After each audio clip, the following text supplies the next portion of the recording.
Hey there, Get Up and Go Day 24. Sharon Horne-Ellstrom here with our Get Up and Go 30-day challenge.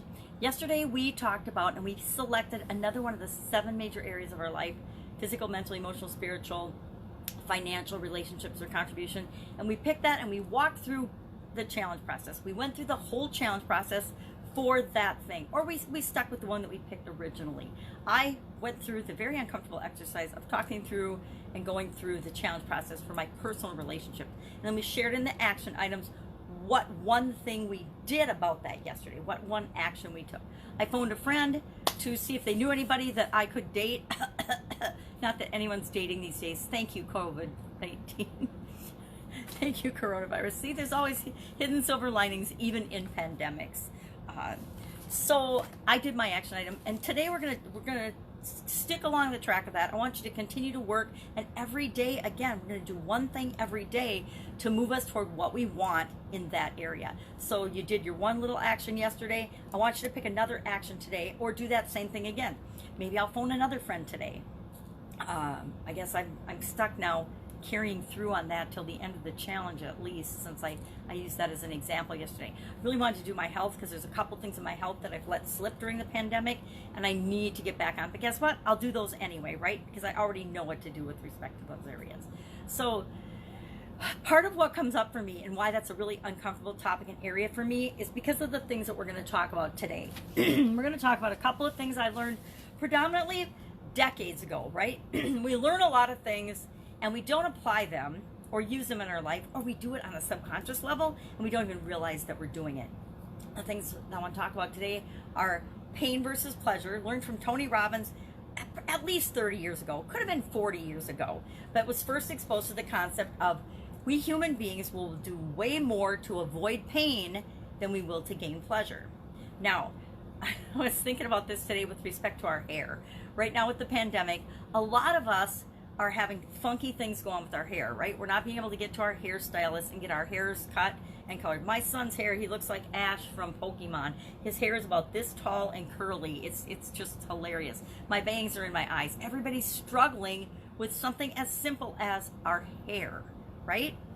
And if you've ever tried to grow your hair out, if you ever wanted to get a different hairstyle, or if you ever got a different hairstyle and then you have to get used to that, you know what I'm talking about. We're struggling during the transition period of getting used to a new hairstyle, or our hair growing out as it transitions and transforms us, and it's uncomfortable. It's uncomfortable during that time. And sometimes you say you're going to grow your hair out. Hey, I want to grow my hair long so I can wear it up for a certain event, and then about halfway there, you're like, I can't take it anymore, I can't do anything with it, and you just go get it cut anyway in the style that you've always had it cut in, instead of making that change. Because the pain of having to deal with and the frustration of trying to fix your hair during the interim period is greater than knowing that you've had this haircut all along. You can just go and get this haircut and you'll feel better and you'll be fine. So pain versus pleasure. We do that with our money. We do that with most areas of our life, right? We stay in relationships much longer than we should because we're afraid of the uncertainty of what's going to come if we get out of that relationship, or we're afraid that the negative impacts of us losing that relationship on ourselves or other people will be worse than the unknown.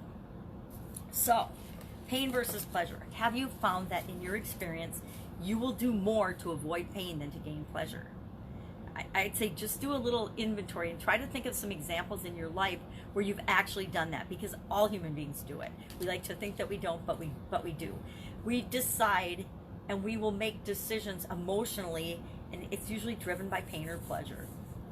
And when you work things down, you'll see so many examples of that in your life. Now, once you're armed with that information and you know that, a lot of times, whether it's in your control or not, you'll work through the challenge longer, and you'll stick to it and move toward what you want through the pain. Let me give you another example of pain and working through the pain to get to the other side of it. I've had a lot of years of pain, chronic pain and challenges, physical challenges, due to arthritis and inflammation and things like that from my early 20s. And part of the time I was bedridden, and the first time that happened, it was 3 years. I was literally bedridden for 3 years before I had to figure out how I was going to get out of that situation and overcome that. And then over the years, I've had different health challenges, but about 2 years ago now, I was making some changes in my life, and I was traveling, and I was walking every day and doing things that were good for me, and I sprained my ankle. And when I sprained my ankle, it somehow triggered all my old inflammation from before, and especially in my 20s again, and I couldn't get out of bed. I couldn't walk. I couldn't physically make it to the bathroom. It was ridiculous because I was in so much pain. And I immediately went into problem solving mode, because I was like, I can't live like this. I can't not get out of bed again. I'd been there, I'd done that, I wasn't going to do it again. So I looked for different solutions and found them, this time in 3 weeks, because I knew the pain was bad, but I also knew that if I didn't take a massive, active interest and approach in finding the solution myself, I wasn't gonna find it for at least 3 months, because I wasn't gonna be able to see a specialist for 3 months because they were booked out that long. They didn't care that I couldn't walk, that I couldn't get out of bed, that I couldn't make it to the bathroom. Only I cared about that. So I had to figure out how I was gonna short term overcome the pain to get to the other side of it.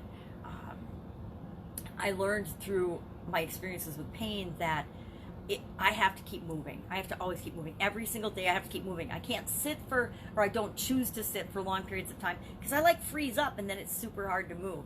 And when I first start moving, it really, really hurts. But I know once I get moving, things get better and they loosen up and the pain subsides. But it's getting over that big initial hump of the increased pain that is the hardest. And once you get through that, then you get to the other side of it. But most people that have pain, and I was actually just talking with my son about this yesterday because he has chronic pain due to a car accident. Most people that have chronic pain, and I actually taught him about the move thing. He moves all the time, and he's super duper active because he knows that if he doesn't, he actually gets worse. But most people that have chronic pain won't work through that little bit of extra discomfort and pain to get to the other side of it, because the pain shuts them down. Pain shuts us down faster than anything else on the planet. And it's good because it's a warning sign that there's something wrong. There's something wrong inside of our bodies or with our bodies, and pain is a signal that there's something wrong. The challenge with chronic pain is that the pain signal fires all the time, and it's firing all the time, but there's still ways to trick it and get around it. It's a huge passion topic of mine. So, pain will do way more things to avoid pain than to gain pleasure. And that shows up in all of the choices and all of the things that we do. And we want to just be aware of it so that we know that sometimes we need to choose a little bit of increased pain to get on the other side. Now, I also want to talk about pain triggers things in us, right? It triggers us to shut down. It triggers us to say no. It triggers a lot of things. It triggers us to separate ourselves and feel alone. Triggers are anything that cause an automatic response in us. My ex-husband, man, he knows every one of my buttons to push and every trigger that work on me. And people have that effect on us. We have that effect on ourselves. There are certain smells, certain sights, certain sounds, certain experiences that we've had that are so linked to some strong emotion of the past that even smelling a smell can trigger an emotional response, an emotional feeling in us. If I smell the smell of my grandmother's sugar cookies that she used to make for us for my entire life, that will automatically trigger a feeling of warmth and love and appreciation in me. If my ex says, "You got a minute, got a second," that'll automatically trigger my defenses and my walls go up, because I know he's going to lecture me or try to hit me up about something negative, right? So we have these triggers, good and bad, in us, and we want to be aware of them, because as soon as we're triggered, we start to automatically run a pattern in our behavior. We automatically respond to triggers based on how we responded to them in the past. Now that can be good. If it's I feel thirsty, I'm going to eat. I have to go to the bathroom, I'm going to go to the bathroom. Those kind of triggers are good. But there can be triggers where, like the emotional trigger with the ex, that I automatically put my walls up and I am defensive and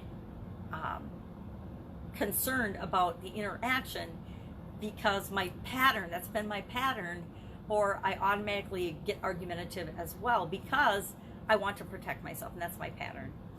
And I want to know and be aware of my patterns so that I can choose to continue the ones that work for me, just like habits, and get rid of the ones that don't serve me anymore. And our patterns lead us. What we want to do is we want to question our patterns. We want to question the patterns that we run. We want to keep the ones that serve us and then question and get rid of the ones that don't, and replace them with another pattern and another trigger. We can create our own triggers and trigger ourselves. If I want to have a lot of energy and be excited and be ecstatic about something, I can create actual physical triggers to increase my energy. I used to go on, I like to walk a lot, and I used to go to the state park when I lived really close to it, and I would walk, 3, 6, 10 miles a day. And I always picked the route I was going to go on, and then I would work up to the halfway point, and then I knew everything after the halfway point was downhill, and I was already halfway there, so no problem. I was going to get my goal for the day. But sometimes I would need a boost in energy, so I created a movement and a spin that automatically gave me a boost of energy. It was just a trigger to increase my energy. I was still as tired as I was before I did it, but it somehow lifted my spirits and triggered me to give me a little boost of energy and keep me going throughout the walk and to go the distance. So today I've got a little exercise for you from a little just quiz thing from an activity from the Don't Sweat the Small Stuff workbook. It's about uncertainty, because one of the most painful things that we feel is uncertainty. If we're not certain if someone loves us or not, or if we're not certain about a relationship, we feel uncertain. If we don't know how it's going to turn out. Right now, we're all in this global pandemic together, and nobody knows how it's going to turn out, right? We know there's going to be change. We absolutely positively know it's already been changed. We know there's going to continue to be change. We don't know how long it's going to last. We don't know how it's going to affect the planet. We don't know how it's going to affect the economy. We don't know how it's going to affect anyone. And the only person that we can actually impact the effect it has on is ourselves, and through ourselves, the people that are closest to us, right? Or the people that we do choose to influence and impact. Now, the not knowing part is the hardest part. Uncertainty, human beings have a need for certainty. We like variety, uncertainty, but we also have a need for safety and security and certainty. And in uncertain times, it's really frustrating for a lot of us. So I picked the Get Comfortable Not Knowing exercise, and I'll take a couple pictures of it and put it in the comments so that you can do it. But basically, it just gives us 10 different scenarios and says, and then 3 choices of how you would handle that scenario. And they're all, of course, examples of uncertainty. And we are in this huge time of uncertainty. So I thought it would be an exercise that really helps us to feel comfortable, to feel more confident, and to feel better that and about our ability to handle uncertainty. Because guess what? Absolutely positively, every single one of us have lived through 100% of all of our days before. And we woke up in the morning and our survival of that day was not certain. Yet, 21,000 some days, I have shown up on the planet. A couple of days I tried to not, but for the most part, every day I've been here. I'm certain that I've lived. None of us know when we're going to expire or pass away or transition or die. None of us know. We've never known. This time is no different than any time that we faced in the past, except that there's a global, we're having a shared global experience. And there's challenge in that. There's also huge opportunity. There's, each of us are still responsible and 100% responsible for getting ourselves and our personal situations dealt with during this time, and it's an individual experience for each of us, yet we're all having the same global experience, which is never in my lifetime have we gone through this. The closest I've come is probably 9/11, when everyone in America was having that experience, but it was still different because it affected all of us, but we weren't all personally involved in it. This baby, we are all personally involved in, and it's up to each and every one of us to decide what we're going to do, how we're going to respond to the uncertainty. So do this little quiz today. That will help you with the uncertainty. And then share one thing that triggers you. I love triggers. I hate them, but I love them, because like anything else, we can use them against us or for us, just like habits and things. So just share one trigger that you have. I think I shared a couple of mine. One is, and not if anyone asks me this, but if my ex-husband asks me, you got a second, you got a minute, he'll call up and ask that, or he'll show up and ask that, and it's just like automatically the walls go up, right?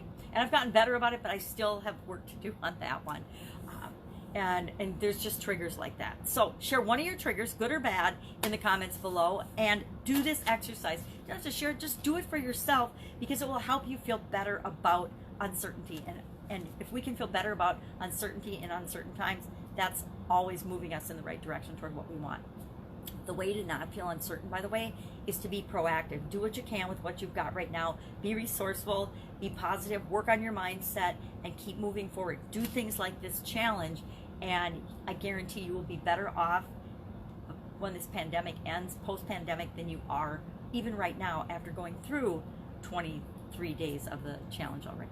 Have an awesome day. If I can help you in any way, if you have any questions, ask in the comments below. That's what I'm here for. Take care. Bye. See you tomorrow.